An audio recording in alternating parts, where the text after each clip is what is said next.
Camstick, kembali lagi di channel YouTube Camstick. Nah, kali ini gue bakal mau membawa tema podcast, yaitu adalah obrolan horor. Nah, di kali obrolan horor ini kita bakal diceritakan pengalaman oleh Bang Sani dan Bang Curut. Gimana sih ceritanya? Yuk ikuti terus. Obrolan horor. Jadi pas banget nih, udah malam. Jadi pas banget buat nyeritain tentang seputar obrolan horor ketika mendaki gunung. Yuk. Jadi sebelumnya semua mau cerita nih, mau tahu gitu cerita Abang Curut sama Bang Sani tentang perjalanan mendaki gunung ke Gunung Gede. Katanya ada obrolan horor nggak sih?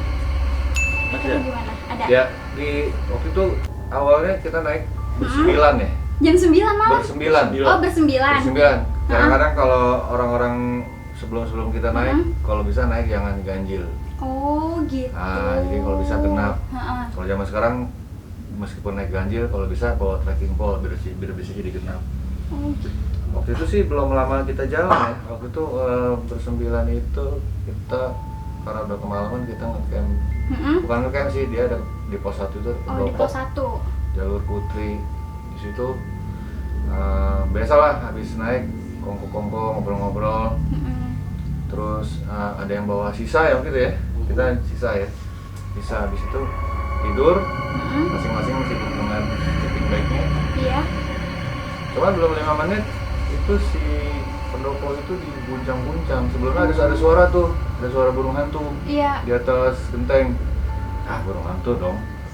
Pasti ada sesuatu dong. Iya, kita belum mikir ke sana. Oh. Tiba-tiba diguncang-guncang. Kayak gempa gitu. Gempa. Gak ada yang berani nyaut, gak ada yang berani keluar dari sleeping bag, diem semuanya. Habis itu besok pas berangkat nggak ada cerita apa lagi, berangkat lagi. Dan itu waktu itu teknologinya masih pakai kamera pocket biasa ya. Kamera jadi kita handphone pakai jadi pakai dulu kamera itu adalah pakai roll film yang dicetak supaya jadi gambar. Belum ada handphone yang ada kamera gitu. Kamera Polaroid. Ya, kamera Polaroid. Yang langsung keluar gambar. Pokoknya filmnya harus dicetak dulu kan. Jadi saat itu adalah kita sampai di pos pendaftaran Cipanas Gunung Putri itu jam 11-an lah mungkin ya. Udah malam. Jam 11. Jadi saat itu kita cuma punya target yang dekat-dekat aja nih supaya kita besok fit untuk ngegas perjalanan paginya. Jadi kita mutusin ngecamp di pos 1 Gunung Gede Pangrango tuh lewat jalur Gunung Putri.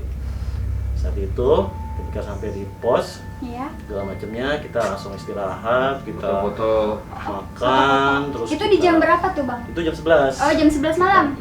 Kita makan, terus kita ada upacara ritual gitulah biasa untuk supaya kita bisa istirahat dengan enak gitu kan. Lalu ketika acara menjelang tidur, kita tidur semua. Tidur semua. Dan saat itu balok bergerak loh. Dan itu kita merasa ada di pos 1 itu goncangan kayak gempa itu skala Richter 5 atau 6 gitulah. Jadi itu pos goyang-goyang. Lebih kencang dari ayunan atau kursi goyang gitulah. Karena kayu bangunannya. Cuman karena saat itu kita udah masuk sleeping bag. Itu tidur di atas pendopo berarti? Di pos ya, kita tidur di pos. Kita cuma keluarin sleeping bag, kita tidur. Cuma saat itu kita berasa goncangan gempa. Cuma yang bagus buat kita semuanya diam. Kita nggak ada yang langsung bangun. Wah ini goncang gempa atau apa gitu nggak. Kita langsung tidur semua. Sampai akhirnya keesokan paginya ketika kita mulai acara biasa sarapan pagi segala macam. Gue langsung diskusi nih kira-kira lu semalam ngerasain nggak kayak ada gempa gitu kayak gitu semuanya ngerasain. Cuman karena kita adalah tim hore yang asal-asalan, kita tetap berpikir positif kalau itu. Itu yang tidur di pendopo berapa orang tuh? Kita semua 9 semuanya tidur di pendopo. Semuanya merasakan kayak gitu kan. Oh iya. Cuman kita kan berpikir secara logika. Oh ini mungkin gempa. Coba nanti kita tunggu pendakian dari bawah naik ke atas yang kebetulan mungkin dia ngecamp di warung di Gunung Putri Cipanas itu, merasakan nggak hal kayak gempa gitu. Setelah kita tanya 1, 2, 3 orang itu ternyata nggak ada apa-apa gitu ibaratnya. terjadi, kita masih positive thinking positive lah, aja, paling ini gempa lokal gitu. paling gempa lokal. Sampai kemudian akhirnya ketika selesai semua pendakian, terus kita mencetak hasil foto yang lewat kamera. Dulu waktu itu. sampai di Surya Kencana, kakak ngeliatin lengannya tuh. Lengan apa? Dia ada cap jari di kayak keseret biru dia. Gitu. Biru dia nunjukin biru. Ini kenapa ya gitu? Karena dia nggak berasa tiba-tiba udah biru. Berarti dia lebih dari sekedar guncangan ya dapetnya. Dia dicolek. Jadi waktu itu ada kakap, ada kadut, ada dia, ada gua, ada siapa lagi? Nando. Ada Nando, adalah keluarga besar gitu loh, banyak pokoknya totalnya 9 orang, ada Dodai juga. Semuanya melakukan hal yang sama. Dan Menge semua melakukan hal yang sama dengan goncangan itu. Lalu kemudian ketika esokan paginya kita diskusi, berasa ternyata kita merasakan hal yang sama, bahwa pos 1 itu berguncang-guncang segala macam. Kita masih tetap dengan pikiran logis kita, nggak tertuju ke arah segala macamnya, sampai kemudian ketika selesai pendakian itu kita mencetak film dari hasil kamera itu, ternyata ada penampakan. Sosok di antara kita foto itu ada penampakan seseorang yang bukan anggota tim kita, dengan mata merah dan gigi bercaling. Badannya bulu hitam gede. Ya. Dan itu di depan toilet udah mati di pojokan tuh. Orang-orang bilang itu sarangnya di toilet itu. Dan si itu nampaknya di toilet. Kebetulan yang foto itu siapa ya di depan itu? Si kakak sama beruang apa ya? Kayaknya sih. Di antara mereka di tengah-tengah ada kayak kebo. Bulunya banyak. Kayaknya kecil memang. Ini kelihatan. Kelihatan tadinya juga. Kalau kita nyebutnya genderuwo narsis. Mana tuh fotonya ya? Fotonya masih ada nggak tuh Bang Waktu kira-kira? itu di secret ada. Waktu itu ada, cuman kita mesti lacak dulu nih sekarang adanya di mana. Cuman kita nyebutnya itu adalah genderuwo narsis gitu. Iya itu Jadi, kayak genderuwo ya Bang ya? ternyata yang bikin pos 1 goncang-goncang berasa gempa skala Richter 5 sampai 7 gitu itu adalah beliau. Mungkin marah kali karena kita sisa itu kayak. Ya, kita mungkin dengan segala tingkahnya pendaki asal-asal segala macam dengan upacara ritual yang banyak kayak gitu, mengusik petenangan dia atau gimana gitu kan. Tapi yang penting tujuan kita baik satu aja gitu aja. Lihat kita baik, dan yang paling kita salutin atas kita nggak langsung panik terus nanya ada apa ini kok bisa begini enggak. Kita semua tertidur dengan tenang sampai keesokan paginya baru kita diskusi masalah itu. Sampai di Desa Putri itu, gue sempat nanya sama penduduk setempat, Bang, ada gempa ya? Indonesia ya? Oh, nggak ada. Saking penasarannya besoknya gue lihat koran kan, nggak ada tuh rekor ada gempa gitu, nggak ada. Wah, gimana yang gempa itu sih something. Jadi itu genderuwo narsis itu. kan Abang sempat foto tuh yang sempat ada penampakan itu. Abang fotonya juga di depan pendopo itu? Iya, kan blitz kan? Blitz. Jadi kelihatan kita. Pantas. Jadi dia emang nyarangnya di situ ya? Iya, sampai sekarang. Cuma sekarang kan udah nggak ada lagi tuh pendopo, udah dibongkar udah. Oh, udah dibongkar ya? Dibongkar udah nggak ada. Udah ada pos 1 ya? Nggak ada, cuma kayak tempat pos kayak payung di Sukamantri begitu aja. Oh iya. Payung aja, jadi nggak ada bentuk infrastruktur kayu. Ya, Gitu. kalau dulu kan berupa rumah, Fondasinya masih ada. toilet terus segala macam. Pendoponya emang lumayan besar, sepetak segini ya? Besar. Oh, lumayan besar ya? Kirain kecil gitu. Dari belakang sini sampai depan Oh, lumayan besar. bisa muat 20 orang kan sebenarnya. Kayu. Bisa ada 4 kamar lah, 1 kamar toilet, Toiletnya kiri kanan, depan 1. Lumayan emang biasanya. Oh, ada toiletnya juga di pendopo itu? Iya. Oh, itu sarangnya itu. Toilet mampet ya. Nggak bisa dipakai sih. Gitu. Terus selain itu ada lagi nggak Bang, selain ada Genderuwo, terus bertemu apa lagi kah? Di Gede cuma itu doang sekali. Gede. Sama Gimana tuh? pernah waktu gue naik berdua Ucok, dan di Surya Kencana itu cuma kelihatan ada 2-3 tenda. Kurang kerjaan banget ya gue berdua Ucok. Lo tahu ada suara apa namanya, kereta kuda? Gamelan juga. Kereta kuda. Kereta kuda yang itu kan namanya sudah iya. pakai kencana. Duduk. Waduh, itu stres tuh. Mau turun udah jam 12 malam, udah deh, di ini aja deh. Jadi telan aja. Jadi kalau legendanya itu adalah kereta kencananya si Prabu Siliwangi. Ya, jadi si Prabu Siliwangi kawin sama makhluk halus, anaknya namanya Surya Kencana. Oh gitu. Ceritanya. Itu Abang pas lagi mendaki gunung mana? Gede. Gede, oh gede juga. Di sana ada sabana sering sekarang. Nah, itu hasil perkawinan dari manusia dan makhluk halus. Kalau orang dulu kan Habis pikir. Jadinya mutan apa Titan? Iya. Titan. Gak habis pikir loh. Tapi namanya legenda kan. Oke, selain di Gunung Gede, tadi yang menyinggung Surya Kencana itu Bang, kira-kira gunung apa lagi tuh Bang yang Abang? Gua pengalaman pribadi waktu itu naik Lawu untuk yang nggak tahu beberapa kali, kebetulan nggak sama Curut ya, gua naik berdua Ucok sama Black sama istrinya. Jadi gua ngecamp itu di pos 1. Terus besokannya pagi kita ke puncak. Di puncak itu kelamaan foto-foto, akhirnya total di puncak itu baru turun jam 4:30 sore. Tenda masih jauh di belakang kan, di pos 1 turunnya. Turunlah gue sama Ucok lari dia turunnya. Begitu maghrib baru sampai pos 5.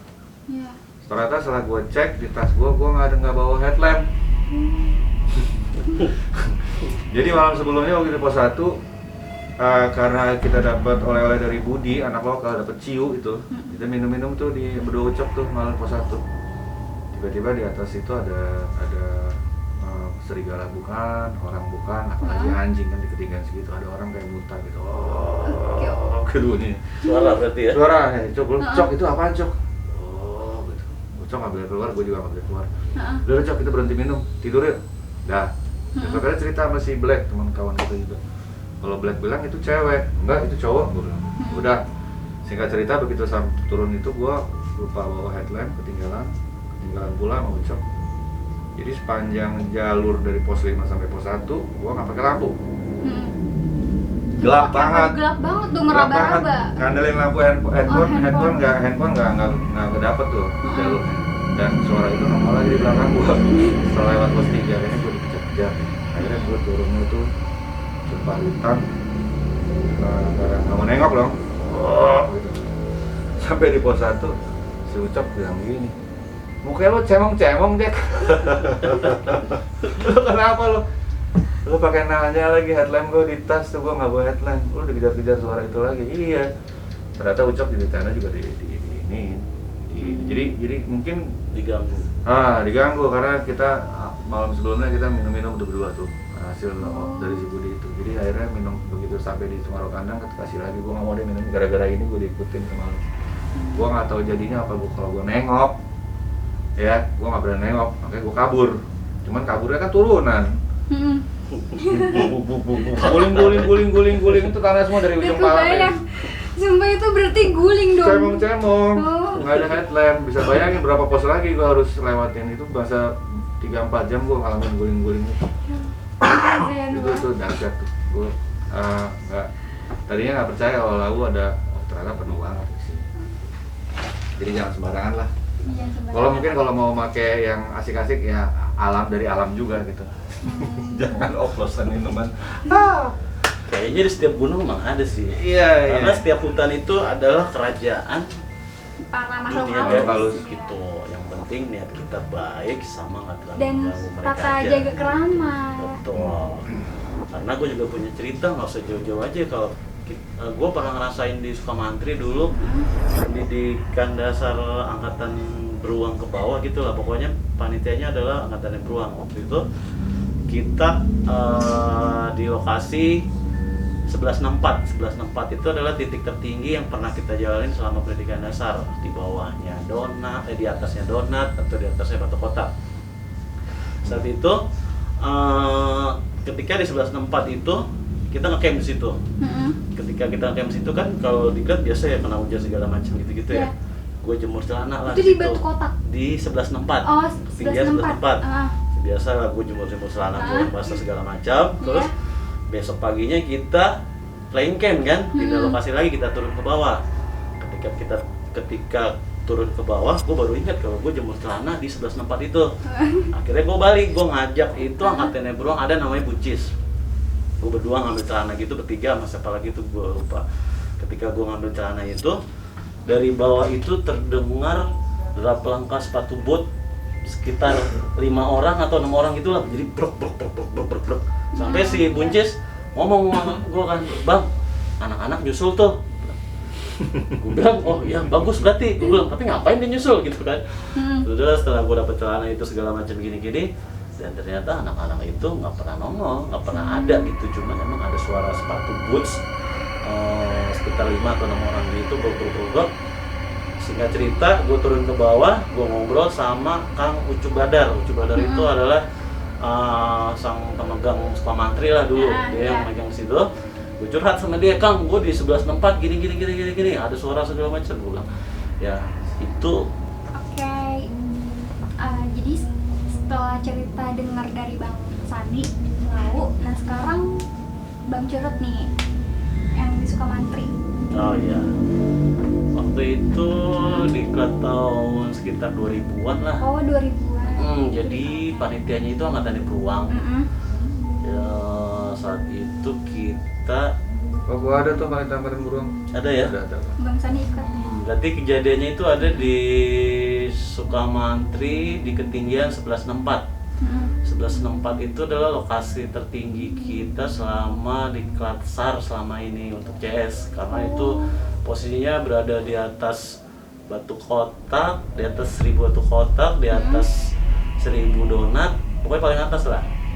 Jadi saat itu kita dalam keadaan habis kehujanan, terus gua akhirnya jemur celana dulu di 1164 itu, celana yang basah. Lalu kemudian berlanjut ke keesokan harinya kita harus flying camp pindah untuk ke lokasi yang lebih minus ya? Turun lagi. Tuh kalau nggak salah kita kalau nggak ke batu kotak, ke donat lah sekitaran segitu. Lalu sekitar kita udah mau jalan, gue baru teringat kalau gue jemur celana di ketinggian 1164 itu. Akhirnya gue balik lagi ke situ dengan mengajak angkatannya Beruang namanya Buncis, sama ada satu orang lagi, gue bertiga. Oh bertiga. Iya, ketika perjalanan itu sekitar jam 5 sore lah, menjelang maghrib gitulah. Menjelang maghrib gitu, gue jalan ke atas. Sekitar perjalanan itu, gue mendengar suara kayak sepatu boot, derap langkah sepatu boot sekitar 5. Sepatu gunung Bang? Ya, pokoknya karena sepatu gunung dan sepatu boot gitu kan ya, sepatu boot gitu lah. Itu sekitar jam 5-6 sore menjelang maghrib gitu, ketika gua ngambil, terus tiba-tiba si Buncis ngomong, Bang, anak-anak pada nyusul. Nah, berarti dalam arti dia mendengar juga dalam suara langkah sepatu gitu kan. Akhirnya gua supaya netralisir keadaan, gua cuma bilang, oh gitu doang lah, nggak apa-apa dah, bagus gitu. Terus lanjut gua ngambil celana, terus gua turun lagi ke bawah, dan ternyata anak-anak itu yang dibilang Buncis nggak nongol sekali. Akhirnya ketika turun, singkat cerita, gue turun ke bawah, terus gue ngomong sama Kang Ucup Badar. Kang Ucup Badar itu adalah yang megang Sukamantri lah kawasannya. Gue cerita, Kang, gue di 1164 dengar suara langkah sekitar 5 atau 6 orang lah gitu, berbagai suara gitu. Terus kemudian dibilang kalau ternyata itu adalah derap langkah dari siswa STM Bangunan yang pernah meninggal di situ. Dan gue tanya sama dia, emang berapa orang, Kang? Ya sekitar 5 atau 6 orang gitu. Dan dia sendiri yang memegang proses evakuasi segala macamnya lah gitu. Jadi dia tahu. Dan itu turun dari Salak ya? Iya, itu turun dari Sukamantri. Iya, itu dekat sekitar tahun 2000-an lah. Lama banget. Jadi bisa dibayangin lah, sekitar menjelang maghrib lo dengan suara sepatu boot gitu, brok gitu. Dan yang penting kita tetap berpikir positif. Kita bahwa makhluk gaib itu pasti ada segala macam. Di mana-mana pasti ada. Tergantung sikap kita, jangan terlalu panik segala macam, kita lari enggak, kita berusaha tenang aja, berpikir logis gitu. Pokoknya selama kita nggak ganggu dia nggak ganggu kita. Itu aja sih prinsipnya. Kalau cuma ditongolin segala macam, dengar suara, kita jadi halu atau kita merasakan pos goyang-goyang gitu, ya itu kalau gue bilang sih wajar, emang ada kok ya kan. Apalagi di hutan itu kan emang kerajaan mereka gitu, karena tidak dihuni oleh manusia segala macam, itu emang tempatnya mereka. Penting bisa kita bawa diri aja, jangan jadi kita takut untuk naik gunung atau segala macamnya. Kalau bisa dicuekin aja, jangan dijabanin. Kalau gue sering ketemu juga, udah cuekin aja deh, udah ya apa yang punya rumah sini gitu, coba dicuekin. Kalau kita jabanin malah dia makin ngomong beneran. Intinya kita belaga nggak tahu aja. Jadi ketika kejadian, jangan langsung kita cerita, oh kita ada gini Kalau bisa panik cerita semua. di bis, apa di Jakarta baru ngomong. Kalau lu cerita kejadian saat itu juga, lu panik. Anggota tim bisa ada yang lari ke sana, ada yang lari ke sini gitu. Bisa jadi kepikiran juga, kayak aduh parno nih gue takut. Iya. Jadi dipendam aja dulu. Tujuannya buat ketenangan dari anggota tim gitu. Jadi itulah. Jadi tetap tenang aja lah gitu. Tipsnya kalau ngadepin kayak gitu, belaga nggak denger aja. Gitu. Oh ya udah, itu mau kenalan udah nggak apa-apa deh. Ada sih. Banyak. Yang penting niat kita baik gitu aja. Kita niat buat naik gunung ini baik gitu aja. Lebih ngeri kalau di gunung bukan hal gitu, tapi begal orang yang merampok. Iya benar. Yang pakai golok tuh paling Iya ngeri banget. benar ngeri banget sih tuh. Kalau hantu sih nggak Kalau terlalu. hantu mah enggak, karena manusia lebih jahat bang Iya. dibanding setan dan hantu. Itu faktor nomor kesekian Iya. lah. Mendingan begal sama binatang Iya, buas mungkin. Itu mesti diwaspadai. Iya. Jadi abang punya cerita horor di Sukamantri. Yang di gunung lain nggak ada? Gunung lain paling yang di Argo itu lah ya. Yang Argo. Oh. Boleh kali spill, penasaran nih sama juga. Di Argo, Kalau Argo di itu Cikasur gua kesurupan ya. Ya. Jadi ceritanya gini, waktu hari pertama kita nyampe pos Badaran itu kita nyampe jam 3 subuh. Iya. Pos itu belum buka. Gue ingat awal dari situ. Akhirnya kita tidur di mobil. Oh. Di mobil itu gue ngimpi dikelilingnya penari-penari Jawa, tapi nggak ada matanya. Ih, sumpah. Gending Jawa. Gue di tengah-tengah, gue dikelilingin nari. Mimpi gue nggak enak banget. Udah tuh lewat. Gue pikir nggak ada apa-apa. Begitu di Cikasur gue mimpi itu lagi, makanya gue agak-agak ngigo, agak keras tuh. Sampai lo baca ayat kursi, kawan kita yang Kristiani si Howard baca apalah doa Tuhan Yesus gitu.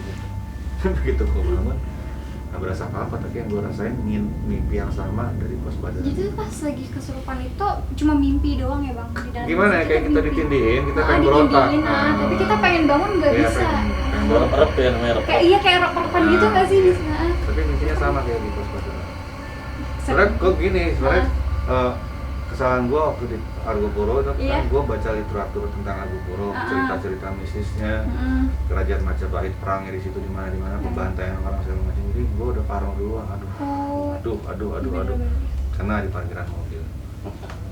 Mendingan nggak tahu sama sekali kayak gue. Mendingan nggak usah baca blog orang-orang, karena gue bacain semua blog orang, sampai ada noni Belanda yang badannya kuda lah di Cikasur. Sampai ada di tengah danau taman hidup ada gong lah. Itu semua gue baca tuh. Waduh, ini gimana jadinya kita nih? Kita jadi kodok jangan-jangan.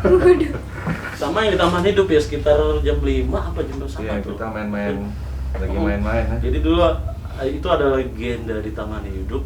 Kalau mau manggil kabut turun atau kabut hilang itu dengan tepuk tangan. Itu akhirnya kita saat itu Kita lagi ngobrol terang ya. kita berdua ya, kita ngobrol ngecas terang. Ngetes ya. Turun. Oh beneran turun? Tepokannya berhenti, dia naik lagi ke atas. Tes lagi. Turun lagi. Kalau kita berhenti naik lagi, berhenti tepok dia berhenti. Dia naik lagi ke atas. Sampai ketiga kali, aduh cabut. Akhirnya kita memutuskan Gue masih ada rekamannya di laptop itu, kita berdua tuh, aduh ampun gitu. Itu cabut, jadi itu kabut gelap, segelap-gelapnya lu nggak bisa ngeliat sekeliling. Iya. Jadi lu bisa ngeliat yang di depan lu aja nih, kayak gue bisa ngeliat dia, cuman kita nggak bisa ngeliat sekeliling itu apa gitu, segelap-gelapnya kabut lah. Pas berdua sama dia. Kita cuma mau nyoba aja sih, emang itu pengen bener apa enggak sih pengen ikutan mitos-mitos nyoba kayak gitu. juga dah. Bener adanya. Ajaibnya kejadian bener. Karena kita datang terang masih. Kita coba panggil dengan tepuk tangan, ternyata emang turun beneran semua. Kita panggil lagi gini-gini. Itu merinding gak sih pas lagi tepuk tangan bang? Kan kayak Siang aja begitu, gimana malam? iya. Itu siang. Siang, sore. Sore lah jam 5 gitu. Buru-buru malam di situ kita berani mau gak bang? Dan saat itu gue cuma berdua doang. Akhirnya gue memutuskan berdua mengeluarkan ilmu, melarikan diri, kembali ke tenda lah mendingan. Tenda masih 100 meter Itu lagi. jauh gak sih dari tenda? Jauh. 100 meter di tenda kita kan di antara hutan di pinggir-pinggir danau itu. Ya karena kita bikin tenda nggak pas di depan danau, tapi kita agak ke dalam di bawah pohon besar gitulah.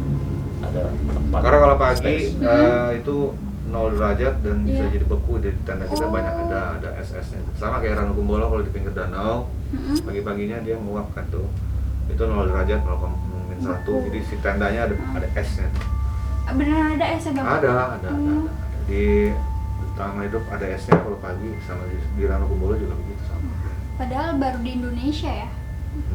Nah, apalagi di Dieng ini Iya. sama. Ya, gue sih cerita horornya nggak terlalu, cuman waktu di Sentor nyetel musik tolongnya kecil sendiri, tiba-tiba ganti sama sayup-sayup ada suara gending masuk keluar dari speaker Bluetooth.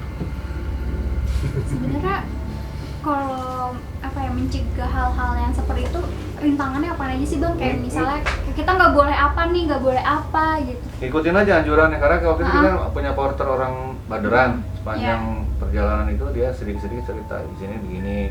Jadi kita ngikutin aja gitu sini ya begitu, Bang? di sini begini, di sini begitu, jadi agak mawas diri juga sih. Kalau hambatan sih enggak. Cuma kalau Parno duluan tuh akhirnya jadi nongol, itu salah gue sendiri kalau jadi. Tapi emang itu karena suges kita sendiri ya Bang? Iya, betul. Suges. Tapi kalau misalnya emang ada makhluk halus ya emang ada makhluk halus gitu. Banget ada. Ketika dia merasakan ketakutan yang kita rasakan, bener. dia malah datang. Bener. Tapi kalau kita fine aja, cuek-cuek aja, kita cuekin, dia gak bakal datang. Gitu aja sebenarnya sih. Bener, tergantung suges ya Bang.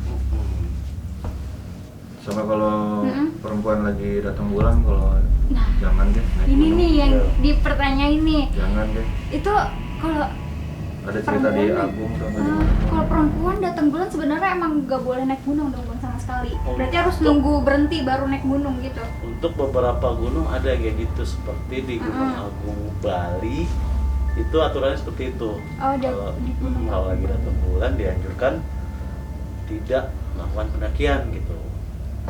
Kayaknya semua gunung sih sebenarnya itu. Iya Bang ya, semua gunung. Kalau lagi berhalangan jangan naik deh, karena memancing makhluk halus. Iya, Dia memancing ya. ada nyium darah atau gimana ceritanya nggak tahu. Tapi ada nggak sih Bang kejadian teman rekan abang gitu ya? Satu ada. Ada dulu gua ke Agung sama si Daniel Musang lah waktu itu. Itu ke Agung itu ketika kita kalau kita kan jalurnya adalah lewat samping Pura Besaki tuh. Samping Pura Besaki kita jalan, lalu setelah Pura Besaki itu ada pura. Pura pertama adalah Pura Penganut. Ada puranya. Penganut hitam. Tempat dengan pakaian putih-putih dulu. Pertama putih. Gitu. Lalu sekitar berapa lama kita jalan ada lagi pura terakhir tuh ya. Pura terakhir itu adalah pakaiannya hitam-hitam. Nah, ketika kita lewat di situ tiba-tiba ada seorang ini sebelum dia masuk Besaki pun ada ibu-ibu itu marah-marah menunjuk si anggota tim gue itu namanya Kacang lah masalah itu angkatannya berapa gitu, nunjuk dengan bahasa Bali, terkesan marah-marah gitulah. Akhirnya kita memutuskan untuk berhenti dulu di situ. Terus gue nanya ke Kacang gini-gini kira-kira gimana, karena gue gak ngerti itu ibu bahasa Bali segala macam. Yang ngomong baru dia curhat kalau dia sedang haid, menstruasi kayak gitu. Terus gimana tuh Kak? Bang. Akhirnya di sini kita berusaha toleransi dengan adat tempat itu. Akhirnya gue memutuskan untuk Kacang ini tidak meneruskan pendakian ke puncak. Jadi dia turun gitu? Jadi dia tetap camp di pura itu. Dia nggak naik. Dia nggak camp di pura itu. Di situ bersama si Daniel Musang itu dan adalah satu lagi itu namanya Buang. Dia ngecamp di situ bertiga. Lalu gua melanjutkan pendakian bersama si Berang-Berang dan Tupai ke atas. Akhirnya gua memutuskan untuk tektok. Gua berangkat pagi dari situ jam 9. Terus gue gas tuh sampai atas Puncak Agung terakhir, kemudian gue turun lagi sampai di bawah jam 5. Jadi gue mensiasatinya kayak gitu. Si anggota tim yang sedang haid ini tidak melakukan pendakian, tapi gue tetap mengajak anggota tim lain itu ke puncak. Dengan resikonya gue nggak ngecamp situ, tapi gue melakukan pendakian itu dengan tektok. Saat itu gue ke Agung, tektok itu perjalanan 6 jam lah. 6 jam ke puncak? Ke puncaknya paling 4 jam, turunnya 2 jam. Jadi pas 2 jam. Jam 5 sore, gue udah nyampe lagi di pura itu, baru kita turun lagi ke bawah. Keren banget ya. Jadi kita berusaha untuk menghargai aja, percaya dia kalau sedang haid atau mungkin gimana ada pantangan untuk Pura Besaki, karena di bagaimanapun kan Pura Besaki tempat ibadat mereka gitu ya. Jadi kalau kita masuk ke sana pun kita sakral, tidak boleh memakai celana pendek. Oh, nggak boleh. Jadi nggak pakai celana pendek dong pas lagi melakukan pendek. Karena biasanya di sana tuh pengelola Besaki menyewakan kain untuk penutup untuk wisatawan yang ke pura itu. Dan gua mensiasatinya dengan pakai sarung. Gua celana pendek ke Pura Besaki itu pakai sarung. Terus gua sampai di pura kayak itu, baru gua buka lagi naik ke atas celana pendek. Terus ketika kita turun lagi ke Besaki kita pakai sarung lagi. Baru kita turun lagi ke bawah. Itu pakai sarung ke bawah. Jadi kocak pakai sarung terus bawa keril gitu kan. Ya kan? Daripada kita tahu jadi kodok, kita kan nggak tahu kalau kita jadi patung kodok gitu kan. Mendingan kita berusaha toleransi dengan kepercayaan mereka. Iya betul. Tapi apa ya, pas lagi tahu nih kan pas udah ditunjuk sama ibu-ibu ya. Nah itu sebenarnya udah melakukan melakukan setengah perjalanan bukan kan? Apa emang itu di pas awal? Itu baru mulai. Jadi emang baru mulainya di. Jadi start Gunung Agung Bali itu dari Pura Besaki itu. Kita ke samping pura itu adalah jalur pendakian. Itu baru tahap awal aja. Pas di paling bawah. Nah itu dia Sobat Seti, cerita obrolan horor dari Bang Curut dan Bang Sani. Nah kira-kira di antara Gunung Aspuro, Gunung Lawu, Gunung Gede, mana nih yang paling menyeramkan menurut kalian? Dan jangan lupa untuk pantengin channel YouTube Campstick dan jangan lupa like, comment, dan subscribe. Terima kasih juga untuk Bang Sani dan Bang Curut yang sudah meluangkan waktunya dan sudah membagi informasi tentang budaya lokal di budaya setempat gitu. Cerita-cerita legendaris ya Bang. Yang Semak lebih tepatnya sih kayak Semak jadi tahu informasi apa sih yang larangan apa gitu yang harus kita patuhin ketika kita lagi ada di suatu gunung manapun gitu. Dan kita jangan lupa dulu ya Bang, kita jargon dulu nih. Untuk Sobat Stik jangan lupa 1, 2, 3. Salam rimba dan kompak selalu. Campstick.